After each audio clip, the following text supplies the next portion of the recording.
3వ అధ్యాయము 14 నుంచి మరొకసారి చదువుతున్నాను, చూడండి. అందరూ నాతో పాటు దేవుని వాక్యాన్ని తెరవండి. ప్రసంగి 3:14. దేవుడు చేయు పనులన్నీ శాశ్వతములని నేను తెలుసుకొంటిని, దానికి ఏది చేర్చబడదు, దాని నుండి ఏది తీయబడదు. మనుష్యులు తన యందు అనగా దేవుని యందు, మనుషులు దేవుని యందు భయభక్తులు కలిగి ఉండునట్లు దేవుడు ఇట్టి నియమమును చేసి ఉన్నాడు.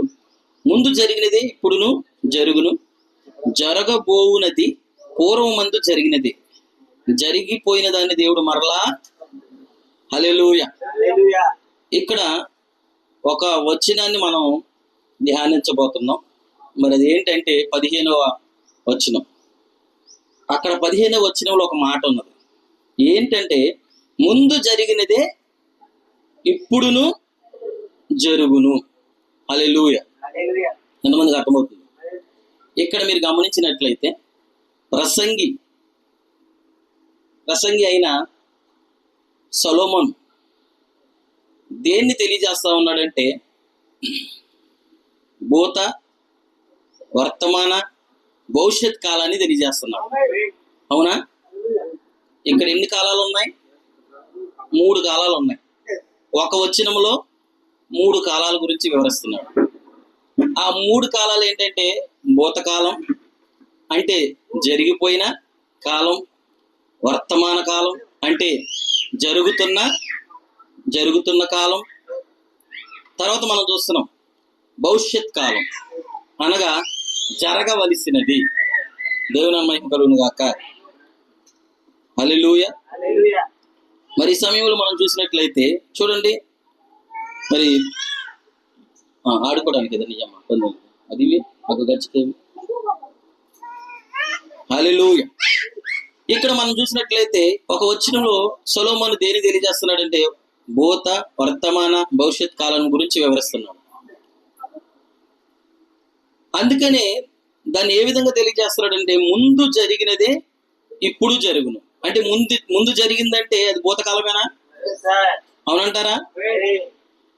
ముందు జరిగిందే ఇప్పుడు జరుగుతుంది. అంటే ముందు జరిగిందంటే భూతకాలంలో ఒకటి జరిగింది. తర్వాత మనం చూస్తున్నాం జరగబోవునది పూర్వమందు జరిగినది. అంటే జరగబోయేదంటే భవిష్యత్ గురించి చెప్తున్నాడు. అవునా? జరిగిపోయిన దాన్ని దేవుడు మరలా రప్పిస్తున్నాడు. జరిగిపోయిన దాన్ని దేవుడు మరలా రప్పిస్తాడు. అంటే మరలా ఇప్పుడు జరుగుతుంది ఏదైతే ఉందో అదేంటంటే ఆల్రెడీ పూర్వమందు జరిగిందే. జరగబోయేది ఏదైతే ఉందో అది కూడా పూర్వమందు జరిగిందే. హల్లెలూయా. ఈ వచనమును ఆధారం చేసుకుని మనం ఒక సబ్జెక్ట్ మాట్లాడుతా ఉన్నాం. ఏంటంటే, ముందు జరిగినదే ఇప్పుడు జరుగును. ఎంతమంది ఆ ప్రశ్న పట్టుకుంటున్నారు? సరే, ముందు ఏం జరిగింది? హల్లెలూయా. చాలా విషయాలు ఉన్నాయి బైబిల్లో, జరిగిన విషయాలు. అవునా కదా? అయితే ఆ విషయాలన్నిటిని గురించి మనం చెప్పుకునే సమయం చాలా ఉంది. ఆ విషయాలన్నీ చెప్పుకోవచ్చు. అయితే ఆ విషయాలన్నిటిలో ఒక్క చిన్న విషయాన్ని, ఒక్క కార్యాన్ని, ఒక విషయాన్ని ఈరోజు మనం చూద్దాం. హల్లెలూయా. అది ముందేం జరిగింది అది మనకు తెలియాలి. ఎందుకు ముందేం జరిగిందో తెలియాలంటున్నానంటే, ముందు ఏం జరిగిందో నీకు తెలిస్తే ఇప్పుడు ఏం జరుగుతుందో నీకు తెలుస్తుంది. ముందేం జరిగిందో తెలిస్తే దేవుడు అన్నాడు, రేపు జరగబోయేది కూడా ముందు జరిగిపోయింది అన్నాడు. అంటే భవిష్యత్తులో జరగబోయేది కూడా ఆల్రెడీ ముందు జరిగింది. ఇప్పుడు భవిష్యత్తులో ఏం జరగబోతుందని భయపడవు. ఎంతమందికి అర్థమవుతుంది? గమనిస్తున్నారా? ఇక్కడ ఒక కీ ఉంది మనకి. విశ్వాసి అన్నట్టు భయపడాల్సిన అవసరం లేదు. విశ్వాసానికి భయం లేదు, విశ్వాసానికి ఆటంకం లేదు, విశ్వాసానికి అడ్డు లేదు. హల్లెలూయా. విశ్వాసానికి ఎదురు లేదండి. హల్లెలూయా. చూడండి, అది ఎటువంటి విశ్వాసం అంటే వాక్యమును ఆధారం చేసుకున్న విశ్వాసానికి. మీరు గమనించవచ్చు, లేకపోతే మీరు నన్ను ఒక ప్రశ్న అడగవచ్చు, విశ్వాసానికి అడ్డు లేదు పాస్టర్ గారు, విశ్వాసానికి భయం లేదు పాస్టర్ గారు, విశ్వాసానికి ధైర్యం అని అన్నారు, మంచిదే అని అని మీరు అనుకోవచ్చు. అయితే మీరు నన్ను అడిగితే ఏమని, విశ్వాసానికి భయం లేదు, విశ్వాసానికి అడ్డు లేదు, విశ్వాసానికి దూరం కూడా లేదంట. అది ఎంత దూరం అన్నా వచ్చేస్తుంది. అవునా కాదా? కేవలం విశ్వాసానికి, అందుకే విశ్వాసానికి దూరం అనేది లేదంట. ఇంకో విషయం తెలుసా, విశ్వాసానికి గుడ్డితనం కూడా లేదు, విశ్వాసానికి చెవిటితనం కూడా, విశ్వాసానికి మోగతనం కూడా, విశ్వాసానికి అవుడితనం లేదు. హల్లెలూయా, దేవుని మహిమ కలుగును గాక. అయితే చూడండి, అది ఎటువంటి విశ్వాసం అంటే వాక్యము ఆధారము చేసుకున్న విశ్వాసం. హల్లెలూయా.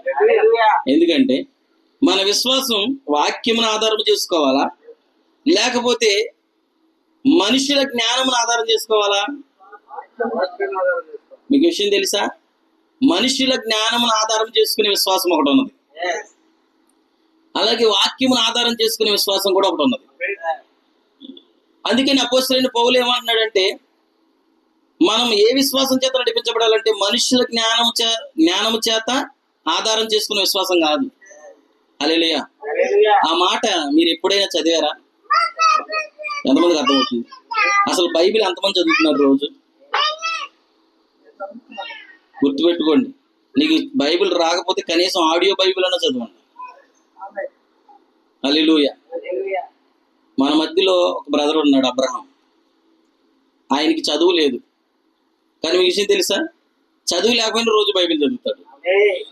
మీరు అనుకోవచ్చు ఎలా చదువుతున్నాడు బైబిల్ అంటే, ఆడియో బైబిల్ ఓపెన్ చేసుకుని బైబిల్ ముందర పెట్టుకుని ఆ వచనాన్ని చూసుకుంటూ, ఆడియో వస్తా ఉంటే దాన్ని వినుకుంటూ, దాన్ని చూసుకుంటూ, ఆ వచనం కాడ అది తన హృదయానికి తాకితే, ఆడియో బైబిల్ హృదయానికి తాకితే అక్కడ మౌట్ చేసి అక్కడ ఆపి ఆ వచనాన్ని అండర్లైన్ చేసుకుంటాడు. చదువు వచ్చిన నీ బైబిల్లో ఏ అండర్లైన్ కనపడట్లా, చదువురాని ఆయన బైబిల్లో ఎన్ని అండర్లైన్లు ఉన్నాయి చూడండి తర్వాత, మీరు ప్రార్థన అయిన తర్వాత. అందుకే నేను చెప్పాను, విశ్వాసానికి చదువు అవసరం లేదు, విశ్వాసానికి జ్ఞానం అవసరం లేదు. హల్లెలూయా. విశ్వాసం నీలో ఉంటే నువ్వేది చెప్పాల్సిన, హల్లెలూయా, ఏంటి సార్ అంటే అది ఏ యొక్క ఏమంటారంటే అది విశ్వాసం నీలో ఉన్నప్పుడు, విశ్వాసం నీలో పనిచేస్తున్నప్పుడు దానికి ఎటువంటి ఆటంకం నువ్వు చెప్పాల్సిన అవసరం లేదండి. హల్లెలూయా. అందుకని మన విశ్వాసం దేన్ని ఆధారం చేసుకోకూడదు. చూడండి, ఆ మాట ఒక చోట ఉంటది,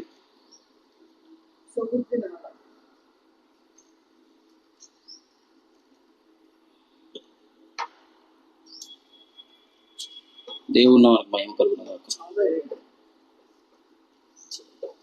ఒక నిమిషం.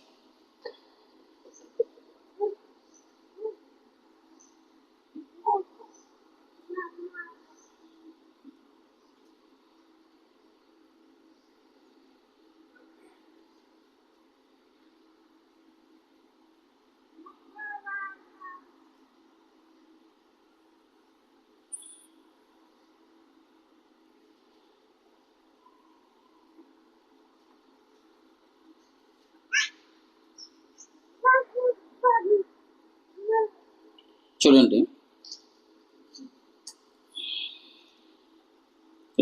తీస్తుంది.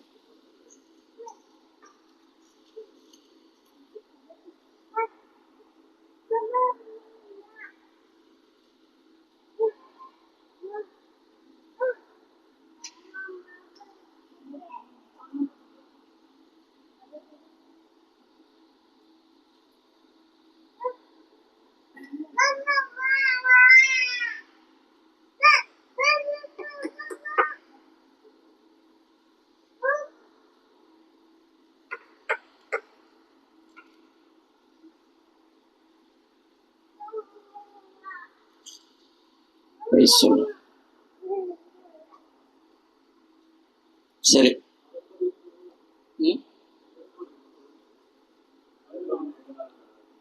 నోరు లేదా?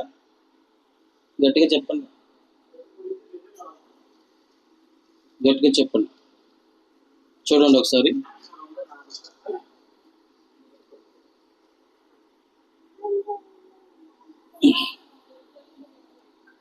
మొదటి కొరింథీ చూడండి, మొదటి కొరింథీయులకు రాసిన పత్రిక 2వ అధ్యాయము 5-4 కలిసే ఉన్నాయి, చూడండి, చదువుదాం. మీ విశ్వాసము మనుషుల జ్ఞానమును ఆధారము చేసుకొనక దేవుని శక్తిని ఆధారము చేసుకుని ఉండవలనని నేను మాట్లాడినను, సువార్త ప్రకటించినను, జ్ఞానయుక్తమైన తీయని మాటలను వినియోగింపక పరిశుద్ధాత్మయు దేవుని శక్తి కనుపరచు దృష్టాంతములనే వినియోగించుతిని. అపోస్తలుడైన పౌలు అంటున్నాడు, మీ విశ్వాసము దేన్ని ఆధారం చేసుకోకూడదంట? మనుషుల జ్ఞానమును ఆధారం చేసుకొనక. హల్లెలూయా. మనం దేన్ని ఆధారం చేసుకోవాలి తెలుసా? దేవుని శక్తిని. హల్లెలూయా. పరిశుద్ధాత్మ చేత మన విశ్వాసం నడిపించబడాలి. దేవుని వాక్యం చేత, దేవుని వాక్యాన్ని ఆధారం చేసుకుని ఆ విశ్వాసం పనిచేయాలి. హల్లెలూయా. మనుషుల జ్ఞానమును ఆధారం చేసుకుని విశ్వాసం ఉందని పౌలు ఇక్కడ చెప్తున్నాడా? అందుకే కాబట్టి మీ విశ్వాసము మనుషుల జ్ఞానం ఆధారం చేసుకొనక. ఎందుకు మీ విశ్వాసము మనుషుల జ్ఞానమును ఆధారం చేసుకోవద్దని చెప్తున్నాడంటే, మనుషుల జ్ఞానాన్ని ఆధారం చేసుకునే విశ్వాసం ఉన్నది. హల్లెలూయా. దేవుని శక్తిని, పరిశుద్ధాత్మని, వాక్యాన్ని ఆధారం చేసుకునే విశ్వాసం కూడా ఎంతమందికి అర్థమవుతుంది? హల్లెలూయా. ఈరోజు మన విశ్వాసం దేన్ని ఆధారం చేసుకోవాలంటే దేవుని యొక్క వాక్యమును, పరిశుద్ధాత్మను, శక్తిని. హల్లెలూయా. ఈరోజు చూడండి సహోదరి సహోదరులారా, అందుకనే విశ్వాసానికి భయం లేదనేది, విశ్వాసానికి పిరికితనం లేదనేది. ఎందుకంటే ఎటువంటి విశ్వాసం అనేది దాని మీద ఈరోజు నేను ఆ మాట చదవాల్సి వచ్చింది, బతకాల్సి వచ్చింది. ఎటువంటి విశ్వాసానికి భయం లేదు ఏంటండి? ఇప్పుడే కదండి మనం దేవుని శక్తిని, దేవుని వాక్యమును, దేవుని ఆత్మని ఆధారం చేసుకున్న విశ్వాసానికి, అనగా ఆధారం చేసుకున్న విశ్వాసం అంటే ఆ వ్యక్తికి, ఆ స్త్రీకి కావచ్చు, పురుషుడికి కావచ్చు, ఆ వ్యక్తులకి భయము, దిగులు. ఎందుకనంటే, ఎందుకు భయము, దిగులు ఎందుకు ఉండదంటే, వారు దేనిని ఆధారం చేసుకున్నారంటే మనుషుల జ్ఞానమును కాదు, దేవుని యొక్క వాక్యము, దేవుని యొక్క ఆత్మ మీద ఆధారపడి ఉన్నారు, దేవుని యొక్క శక్తి మీద ఆధారపడి ఉన్నాడు. దేవుడు ఏదైనా చేయడానికి సమర్థుడు అనే విశ్వాసం వారికి ఉంది. ఈరోజు నీకు ఆ విశ్వాసం ఉందా? ఈరోజు ఒక చిన్న మాట, నీకు ఏ విశ్వాసం ఉంది? మనుషుల జ్ఞానమును ఆధారం చేసుకునే విశ్వాసమా, లేక దేవుని యొక్క ఆత్మ చేత, వాక్యము చేత, దేవుని శక్తిని ఆధారం చేసుకునే విశ్వాసమా? హల్లెలూయా. దేవుని మహిమ కలుగును గాక. కనులున్న వారు అరుస్తున్నారు, గుడ్డివాడు కూడా అరుస్తున్నాడు అంట ఒక దినాన. హల్లెలూయా. వాక్యం వారి మధ్యలో సంచరిస్తుంది, వాక్యం వారి మధ్యలో కార్యాలు చేస్తా ఉంది, వాక్యం వారి మధ్యలో మాట్లాడుతూ ఉన్నది. ఎవరు సార్ ఆ వాక్యం? ప్రభు అయినా. హల్లెలూయా. ఆయన ఎరుకోకుండా వెళ్తా ఉన్నప్పుడు మరి నిజంగా చూసినట్లయితే అనేకులు ఆయన చూస్తూ ఉన్నారు, కేకలేస్తా ఉన్నారు, అరుస్తూ ఉన్నారు. వారి కళ్ళు ఉన్నాయా? అన్ని అవయవాలు ఉన్నాయా? బాగానే పనిచేసే వాళ్ళేనా? హల్లెలూయా. అన్ని ఉన్నాయి వాళ్ళకి. అయితే విషయం ఏంటి తెలుసా? అన్ని ఉన్నా ఆయన ఆపలేకపోయాడు. ఎంతమందికి అర్థమవుతుంది? హల్లెలూయా. అయితే అదే సమయం ఆ ప్రజల మధ్యలోనే, ఎంతమందికి అర్థమవుతుంది? ఆ ప్రజల మధ్యలోనే, వింటున్నారా? ఆ ప్రజల మధ్యలోనే ఒక వ్యక్తి ఉన్నాడు. హల్లెలూయా. ఆ వ్యక్తి స్వశక్తితో పనిచేయలేడు. ఏమేనంటారా? అతడు తన సొంత ఉద్దేశంతో నడవలేడు, అతని సొంత ఆలోచనతో ఏమి చేయలేడు. కారణం ఏంటంటే అతడు గుడ్డివాడుగా ఉన్నాడు. హల్లెలూయా. ఏ పనన్నా చేయడానికి అన్ని ఉన్న వాళ్ళు అక్కడ ఉన్నారు, అరుస్తున్నారు, కేకలేస్తున్నారు, కానీ ఆయన ఆపలేకపోతున్నారు. కానీ ఏమీ చేయలేని ఒక వ్యక్తి అక్కడ ఉన్నాడు. అతడు అరుస్తున్నాడు, హల్లెలూయా. అతడు కూడా కేక వేస్తా ఉన్నాడు. అయితే దేవుని వాక్యం సెలవిస్తుంది, వాక్యం అతని కేకను విని నిలిచిపోయింది. హల్లెలూయా. ఎవరు సార్ అతడంటే బైబిల్ చెప్తుంది, అతడే గుడ్డి భర్తమై. హల్లెలూయా. అక్కడ జన సమూహం అంతా ఉంది. వాక్యం వారి మధ్యలో మాట్లాడుతూ ఉంది. వాక్యం వారి మధ్యలో పనిచేస్తూ ఉన్నది. హల్లెలూయా. వాక్యం వారి మధ్యలో మాట్లాడుతుంది, పనిచేస్తూ ఉంది. అందరూ చూస్తున్నారు, వింటున్నారు, అన్ని గ్రహిస్తున్నారు. అయితే ఆ వాక్యాన్ని ఆపగలిగిన శక్తి ఎవరిలో లేదు. ఆ వాక్యాన్ని ఆపగలిగిన శక్తి ఒక గుడ్డివాడిలో ఉంది. ఆ గుడ్డివాడిలో ఏం శక్తి ఉంది? ఈ కాల ప్రవక్త అంటున్నాడు, హల్లెలూయా. అందరు కేకలేస్తుంటే ఈ గుడ్డి భర్తమే కూడా కేకలేస్తున్నాడు అంట. సార్ ఏమని కేకలేశారు? హల్లెలూయా. దావీదు కుమారుడా, నన్ను దాటిపోకు. ఈ రోజు నువ్వు నాతో మాట్లాడాలి. ఈ రోజు నువ్వు నన్ను దర్శించాలి. ఈ రోజు నా స్థితిని నువ్వు మార్చాలి. ఈ రోజు నా స్థానంలోకి నన్ను తీసుకురావాలి. నా జీవితాన్ని మార్చాలి నువ్వు. దావీదు కుమారుడా, దాటిపోకు. హల్లెలూయా. దేవుని మహిమ గాక. ఒకవేళ ఈ దినంలో మనం అదే అనుకుంటే, ఆ జన సమూహం మధ్యలో ఆయన మాట్లాడుతున్నప్పుడు ఆయన ఆమెనని కేకలేస్తున్నాడు అంటే, అందరూ ఆమెనని కేకలేస్తున్నారు. అందుకే నేను జన సమూహంలో వాక్యం సంచరిస్తుంది. ఆ జన సమూహంలో వాక్యం మాట్లాడుతుంది. అందరు కేకలు వేస్తున్నారు. సార్ ఇక్కడ కూడా అందరు కేకలేస్తున్నారా? ఏమేనేనా? నా జీవితం మార్చమనేనా? నా స్థానంలోకి తీసుకురమ్మనేనా? హల్లెలూయా. అయితే గుర్తుపెట్టుకో, ఆమెనని మనం కేకలేసినంత రానా మన స్థానంలోనికి రాలేము. మన జీవితం మార్చలేదు. మనల్ని మార్చగలిగే శక్తి, మనలో ఆ నవీన స్థితిని తీసుకురాగలిగింది ఏంటంటే ఆ మనలో పనిచేస్తున్న విశ్వాసమే. హల్లెలూయా. ఈరోజు ఎప్పుడైతే ప్రవక్త అన్నాడు, అందరూ కేకలు వేస్తా ఉన్నారు, అందరు కేకలేస్తున్నారు, భర్తమై కూడా కేకలేస్తుంటే ఆపరా నువ్వు అంటున్నారు. మేము ఇంత కేకలేస్తున్నాం, మా కేకలు ఆయన దగ్గరికి వెళ్ళట్లా, నీ కేకలు ఎలా వెళ్తాయి? హల్లెలూయా. బైబిల్ చెబుతుంది ఆటంకపరుస్తున్నారంట. హల్లెలూయా. ఎవరిని కలవటానికి? వాక్యాన్ని కలవటానికి భర్తమై ప్రయాసపడుతుంటే, వాక్యం మాట్లాడుతుంటే దాన్ని ఆమేన్ ఎస్ అని భర్తమై దాన్ని తీసుకుంటుంటే ఆటంకపరుస్తున్నారు. హల్లెలూయా. ప్రవక్తను భర్తమైన ఆటంకపరిచారు కానీ భర్తమైలో ఉన్న విశ్వాసాన్ని ఆటంకపరచలేకపోయారంట. భర్తమయ్యాన్ని ఆగ్రా బాబు నువ్వు అని అన్నారు కానీ భర్తమైలో ఉన్న విశ్వాసాన్ని మాత్రం అడ్డుకోలేకపోయారంట. భర్తమై అక్కడే ఆగిపోయాడు. జనాన్ని దాటి రాలేకపోతున్నారు. ఎందుకంటే జనం అంతా గుమ్మిగూడి ఉన్నారు. అలా అందరినీ దాటుకుని ఆ వాక్యమైన ప్రభు దగ్గరికి రాలేకపోతున్నారు. అయితే ప్రవక్త అన్నాడు, ఆ యొక్క గుడ్డి భర్తమై ఆ దూరాన్ని నిలిచిపోయాడు కానీ విశ్వాసం ప్రజల్ని దాటుకుంటూ, జనాన్ని దాటుకుంటూ, కేకల్ని దాటుకుంటూ ముందుకు వెళ్ళిపోయిందంట. అది నేరుగా ఎక్కడికి వెళ్ళింది తెలుసా? వాక్యమైన ప్రభు యేసుక్రీస్తు దగ్గరికి వెళ్ళి తాకిందంట విశ్వాసం. హల్లెలూయా. ఎప్పుడైతే విశ్వాసం ఆ యొక్క భర్తమై విశ్వాసం ఆ యొక్క వాక్యమైన ప్రభు యేసుని తాకిందో, హల్లెలూయా, దేవుని మహిమ కలుగును గాక. వచ్చాడంటారా? హల్లెలూయా. గుడితనం పోయిందంటారా? చూడగలుగుతున్నాడా? స్థితి మారిందా? హల్లెలూయా. ఎంతమందికి అర్థమవుతుంది? ఈ రోజు నేను అంటాను, నీవు వాక్యాన్ని వింటున్నప్పుడు, వాక్యం దర్శిస్తున్నప్పుడు, వాక్యం మాట్లాడుతున్నప్పుడు నీవు ఆ విశ్వాసాన్ని వ్యక్తపరిస్తే ఇక్కడ ఎంతమంది ఆమేన్ చెప్పొచ్చు, ఇక్కడ ఎంతమంది అయినా కేక వేయచ్చు. కానీ నీ విశ్వాసం, నీ యొక్క ప్రత్యక్షత వాక్యమైన ప్రభువుని నిలిపివేస్తుంది. అదేం చేస్తుందంటే పరిశుద్ధాత్మని నీ మీద కుమ్మరింపజేస్తుంది. నువ్వు వాక్యం వింటున్నప్పుడే పరిశుద్ధాత్మ నీ మీదకి బలంగా వస్తుంది. ఎందుకు తెలుసా? పరిశుద్ధాత్మ ఎవరో కాదు, ప్రభు అయిన యేసుక్రీస్తే. ఆ గుడ్డి భర్తమై దగ్గరికి వచ్చిన అదే వ్యక్తి ఈ రోజు ఆత్మగా నీ దగ్గరికి రావడానికి, పరిశుద్ధాత్మగా నీ మీదకి రావడానికి ఆయన నీ ప్రతిస్పందన కోసం చూస్తా ఉన్నాడు. సార్ ప్రతిస్పందన ఎక్కడుంది? హల్లెలూయా. విశ్వాసంలో, వ్యక్తపరిచే విశ్వాసంలో ఉంది. ఎంతమందికి ఉంది? వ్యక్తపరిచే విశ్వాసం కావాలి సార్ మనకి. హల్లెలూయా. దేవుని మహిమ కలుగును గాక. అందుకే ఆ వ్యక్తపరచబడే విశ్వాసమే ఆ గుడ్డి భర్తమైన పనిచేసింది.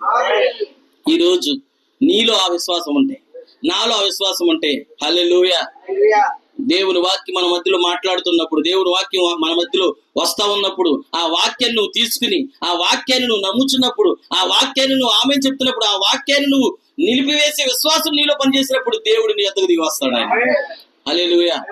అప్పుడు ఏమవుతుందో తెలుసా? అక్కడ నువ్వు ఆమేన్ చెప్తా ఉంటావు. హల్లెలూయా. అక్కడ పరిశుద్ధాత్మ నీలోకి దిగి వస్తూ ఉంటుంది. ఎంతమందికి అర్థమవుతుంది? ఓ నీవు ఆ పరిశుద్ధాత్మ చేత ఇంకా ప్రత్యక్షతను పొందుకుని, బయలుపాటును పొందుకుని, హల్లెలూయా, వాక్యంలో ఆనందించడం ప్రారంభిస్తావు. నీకు తెలియకుండా చిన్నగా ఆత్మలోనికి ఆత్మలోనికి పయనిస్తావు, ఆత్మలోనికి ప్రవేశిస్తావు. నువ్వు ఆత్మలోనికి ప్రవేశించి ప్రతి మాటని, ఆయన మాట్లాడుతున్న ప్రతి వాక్యాన్ని స్వీకరిస్తున్నప్పుడు ఓ హల్లెలూయా, ఓ ఉత్తేజం నీలోకి ప్రవేశిస్తుంది, ఆనందం ప్రవేశిస్తుంది, సమాధానం ప్రవేశిస్తుంది. ఆత్మ నీలో ఉంటే ఏం చేస్తుందంటే బోధించుతున్న సేవకుల్లోనికి ప్రవేశిస్తుంది. ఆత్మ సేవకుల్లోనికి ప్రవేశించేస్తుందంటే నీకు కావలసిన ఇంకా విషయాల్ని, నీకు కావలసిన ఇంకా ఉత్తేజాన్ని, నీకు కావలసిన ఇంకా బయలుపాటుని, నీకు కావలసిన ఇంకా శక్తిని, వాక్యాన్ని సేవకుల్లోనూ ఇంకా ధారాళంగా దయచేస్తుంది. అందుకే ప్రవక్త అన్నాడు హల్లెలూయా, మీరు ఆమేన్ చెప్తే దేవుడు మన మధ్యలో కదిలాడుతున్నాడు. హల్లెలూయా. చూడండి సహోదరి సహోదరులారా, ఈరోజు అందుకని అటువంటి విశ్వాసాన్ని మనం వ్యక్తపరచాలి. ఈరోజు నిజంగా నీకు విశ్వాసం ఉంటే బైబిల్ చదువుతావు. నువ్వు బైబిల్ చదవలేకపోతున్నావు అంటే నీకు విశ్వాసం, గుర్తుపెట్టుకోండి. నేను చెప్పేది ఏంటంటే విశ్వాసం ఉన్న వ్యక్తి ఖచ్చితంగా బైబిల్ చదువుతాడు. ఎందుకు చదవాలి పాస్టర్ గారు మీరంటే, దేవుడు నీతో ఏం మాట్లాడుతున్నాడో నీకు తెలియాలంటే నువ్వు బైబిల్ చదవాలి. హల్లెలూయా.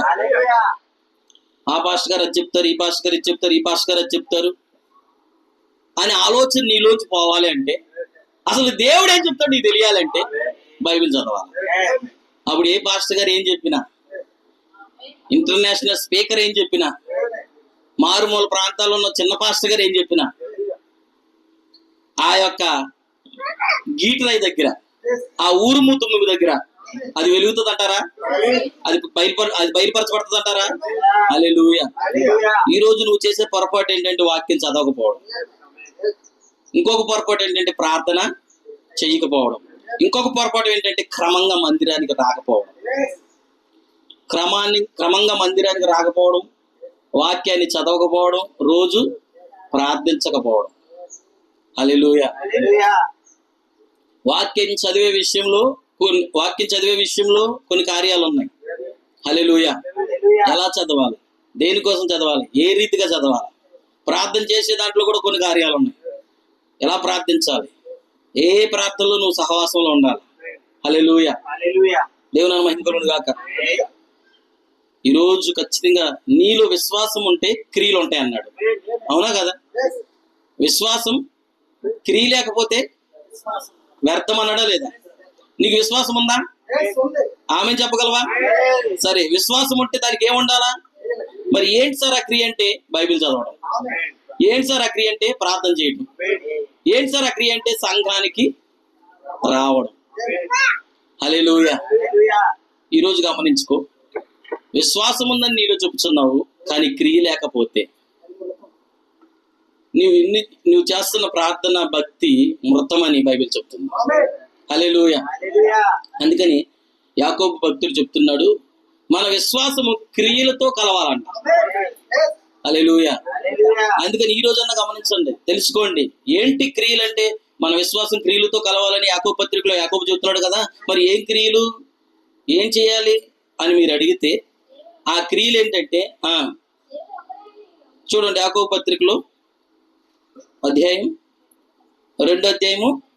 17వ వచనం చదవండి. యాకోబు పత్రిక 2:17. అలాగే విశ్వాసము క్రియలు లేనిదైతే అది ఒంటిగా ఉండి, విశ్వాసం క్రియలు లేకపోతే అది ఒంటిగా ఉండి విశ్వాసానికి జత కావాలి. ఒంటిగా ఉండటం అంటే అర్థం ఏంటి? నేను చెప్పింది అర్థమైందా? ఒంటరిగా ఉండటం. అవునా కదా? విశ్వాసం ఒంటిగా ఉంటే మృతం అవుతుందంట. విశ్వాసం ఒంటిగా ఉండకూడదంటే, ఒంటరిగా ఉండకూడదంటే విశ్వాసానికి ఏం కావాలా? తోడు కావాలా. ఎంతమందికి అర్థమవుతుంది? జత కావాలా. ఏంటి జత? అది నీ పక్కన ఉన్న బ్రదరా, నీ పక్కన ఉన్న సిస్టరా? ఎంతమందికి అర్థమవుతుంది? నీ వెనకున్న బ్రదరా, నీ ముందున్న సిస్టరా? ఎవరు సార్ వాళ్ళు? హల్లెలూయా.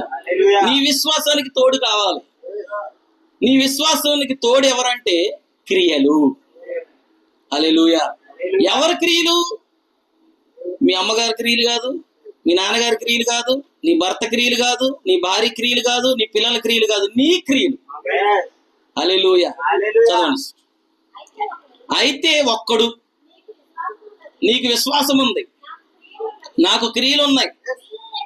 క్రియలు లేకుండా నీ విశ్వాసాన్ని నాకు కనపరచు, నేను నా క్రియల చేత చదువమ్మ. దేవుడు ఒక్కడేని ఎంతమంది నమ్ముతున్నారా? దేవుడు ఒక్కడే నువ్వు నమ్ముతున్నావు, మంచిదే. అలాగ నమ్మడం మంచిదే. అయితే దెయ్యములు కూడా నమ్మి, మరి నీ సంగతి ఏంటి? దెయ్యాలు నమ్మి ఒకరోజు ప్రార్థన చేయకపోతే వణుకొస్తుందా? ఒకరోజు బైబిల్ చదవకపోతే వణుకొస్తుందా? నేను అడిగితే ఒక్కరోజు మందిరానికి మానేస్తే వణుకొస్తుందా? ఎంతమందికి ఒక ఆదివారం మందిరం మానేస్తే మనకు భయం పడుతుందంటే నీలో విశ్వాసం పనిచేస్తుంది. ఆదివారం మందిరానికి రాలేకపోతున్నావు అంటే ఒక భయం, ఒక ఆందోళన నీలోకి వస్తుందంటే నీలో విశ్వాసం పనిచేస్తుంది. హల్లెలూయా. ఎందుకంటే చూడండి సహోదరి సహోదరులారా, విశ్వాసం ఒంటిగా ఉండకూడదు. విశ్వాసం క్రియతో జత కట్టాలి. ఆ క్రియలు ఏంటంటే నీ ప్రార్థన, ఆ క్రియ ఏంటంటే నీ వాక్యం ధ్యానించడం, ఆ క్రియలంటే సంఘ సహవాసం. క్రియలంటే పనులేనా? చూపించే పనులేనా? క్రియలంటే పనులే. హల్లెలూయా. ఈరోజు చాలా మంది విశ్వాసం ఉందంటారు, కానీ క్రియలు యాకోబు, నేను అంటున్నాను యాకోబు అంటున్నాడు. అక్కడ ప్రత్యేకనుడు ఒకడు నాకు విశ్వాసం ఉందంటే, ఇంకొకడు నాకు క్రియలు ఉన్నాయంటే, అంటే ఇక్కడ ఇద్దరు వ్యక్తులు ఉన్నారు. హల్లెలూయా. విశ్వాసం ఉన్న వ్యక్తి ఒకడు, క్రియలు ఉన్న వ్యక్తి ఒకడు. హల్లెలూయా. అరే నీ విశ్వాసాన్ని వ్యక్తపరచు, నేను నా క్రియలు వ్యక్తపరుస్తానంటే యాకోబు ఏమంటున్నాడంటే, విశ్వాసం ఒంటరిగా ఉండకూడదు, క్రియలు ఒంటరిగా ఉండకూడదు. క్రియలు విశ్వాసం ఒకటవ్వాలి. అంటే క్రియలు ఉన్నవాడు విశ్వాసం ఉన్నవాడు ఒకటవ్వాలి. ఎంతమందికి అర్థమవుతుంది? ఇప్పుడు క్రియలు ఉన్నవాడు విశ్వాసం ఉన్నవాడు ఎవరంటే, హల్లెలూయా, నీవు క్రీస్తు. ఇప్పుడు క్రీస్తు నీవు ఒకటవ్వాలి. ఎంతమందికి అర్థమవుతుంది సార్? హల్లెలూయా. ఒకవేళ నువ్వు అనుకోవచ్చు, నాకు సంఘంలో పలానా సహోదరుడు మంచిగున్నాడు, సంఘంలో పలానా సహోదరి మంచిగుంది, అతని క్రియలు మంచుకున్నాయి, ఆమె క్రియలు మంచుకున్నాయి, అలాంటి క్రియలు నాకుంటే బాగుండు, అలాంటి ప్రార్థన జీవితం నాకుంటే బాగుండు అనుకోకు. ఎంతమందికి అర్థమవుతుంది? ఎందుకంటే బైబిల్ చెప్తుంది మన క్రియలు మురుకు గుడ్డ లాంటి. బైబిల్ ఏం చెప్తుంది? ఎవరైనా కావచ్చు మన క్రియలు. అందుకే పౌలు, అపోస్తలుడైన పౌలు భక్తుడు ఏమన్నాడంటే, నేను క్రీస్తుని పోలు నడుచుకుంటున్నాను కదా, మీరు నాలా నడుచుకోండి అని చెప్పలా. ఎంతమందికి అర్థమవుతుంది? హల్లెలూయా. అంటే ఇప్పుడు మన ఒక రోల్ మోడల్ ఎవరంటే పౌలు కాదు. హల్లెలూయా. పౌలు ఏమన్నాడంటే, నేను క్రీస్తుని పోలి నడుచుకుంటున్నాను, మీరు నన్ను పోలి నడుచుకోండి. ఇక్కడ నన్ను పోలి నడుచుకోమంటున్నాడంటే పౌలు ఎలా ఉన్నాడో అలా కాదు సార్. పౌలు క్రీస్తుని ఎలా వెంబడించాడో పౌలు వలె మనము కూడా క్రీస్తుని వెంబడించాలా. ఎంతమందికి అర్థమవుతుంది? హల్లెలూయా. అందుకే మనం అందరం క్రీస్తు పోలుకుని ధరించాలా. హల్లెలూయా. చూడండి సహోదరి సహోదరులారా, అందుకని మనం చూసినట్లయితే దేవుని వాక్యం సెలవిస్తూ ఉంది, ప్రార్థన చేయండి, బైబిల్ చదవండి, సహవాసం, దేవుడితో సహవాసం చేయండి. హల్లెలూయా. ఎందుకంటే ఆదివారం మనం మందిరానికి వెళ్ళకపోతే ఈ చివరి దినాలు ఏంటంటే ఒక రోజు రాబోతుంది, మనం వెళ్ళడానికి కూడా మందిరాలు ఉండవు, కూడుకోవడానికి కూడా అవకాశాలు ఉండవు. ఆ రోజులు రాబోతున్నాయి. హల్లెలూయా. అవి రాకముందే మనం ఇప్పుడే ఆరాధించాలా, ఇప్పుడే దేవుని స్తుతించాలా. హల్లెలూయా. చూడండి సహోదరి సహోదరులారా, ప్రసంగిలో మనం చూసినట్లయితే ముందు జరిగినదే ఇప్పుడును జరుగును అన్న విషయం ఉంది. అయితే ముందేం జరిగింది అనే విషయం ఈరోజు మనం మాట్లాడుతూ, ఒక క్షణం ముందనగా భవిష్యత్తులో భూతకాలంలో ఏం జరిగిందో ఒకసారి చూద్దాం. హల్లెలూయా. ఇక్కడ మనం చూసినట్లయితే భూతకాలం, వర్తమాన కాలం, భవిష్యత్ కాలం, అవునంటారా? హల్లెలూయా. అంటే బైబిల్ ప్రారంభంలో, బైబిల్ మధ్యలో, బైబిల్ చివర. ఎందుకంటే భూతకాలం అంటే బైబిల్ ఫస్ట్ జరిగిపోయింది, వర్తమాన కాలం అంటే మధ్యలో ఉన్నది, జరుగుతున్నది, భవిష్యత్ కాలం అంటే జరగవలసినది. అవునంటారా? హల్లెలూయా. అంటే ఈ ఒక్క వచనములో బైబిల్ మధ్యలో జరిగిన విషయం, బైబిల్లో పూర్వం జరిగిన విషయం, బైబిల్లో జరగవలసిన విషయాలు ఆ ఒక్క వచనంలో పొందుపరిచాడు సొలొమోను. అయితే అది ఎలా మనం గ్రహించగలం అంటే దేవుడు మనకు ప్రత్యక్షతనివ్వాలా, దేవుడు మనకు ఆ గ్రహింపునివ్వాలా. అసలు ముందేం జరిగిందని ప్రశ్న నీలోకి రావాలి. ముందు జరిగిందే మరలా అనడా లేదా? ముందు జరిగినదే ఇప్పుడు జరుగుతుందంట. అంటే ముందు ఏదైతే జరిగిందో అది ఇప్పుడు జరుగుతుంది. ఇప్పుడు ముందేం జరిగిందో నీకు తెలియాలా, ముందేం జరిగిందో మనకు తెలియాలా. ఎంతమందికి అర్థమవుతుంది? చూడండి, ఒకసారి మనం ఆది కాండంలోకి వెళ్దాం. అంటే ముందంటే మనం అక్కడికి వెళ్ళాలా? ఆదిలోకి వెళ్ళాలి కదా. హల్లెలూయా. ఒకసారి పోయిన వారం మనం చదివిన వాటిని ఒక్కసారి అలా టచ్ చేసుకుంటూ వెళ్ళిపోదాం త్వరగా. ఆది కాండం, ఇక్కడ ఒక చిన్న విషయాన్ని చదువుతున్నాను. ఇక్కడ ఒక విషయం జరుగుతుంది. ఆది కాండం 10వ అధ్యాయంలో ఆ మాట చదువుతున్నాను. చూడండి, ఆది కాండం 10వ అధ్యాయము తీసారా? చూడండి, 8వ వచనం. ఆది కాండం 10:8. కూషు నిమ్రోదును కనెను, అతడు భూమి మీద పరాక్రమశాలి అయి ఉండుటకు ఆరంభించెను. అతడు యెహోవా ఎదుట పరాక్రమం గలవాడు. హల్లెలూయా. దేవుని మహిమ కలుగును గాక. కూషు మళ్ళీ స్టార్ట్.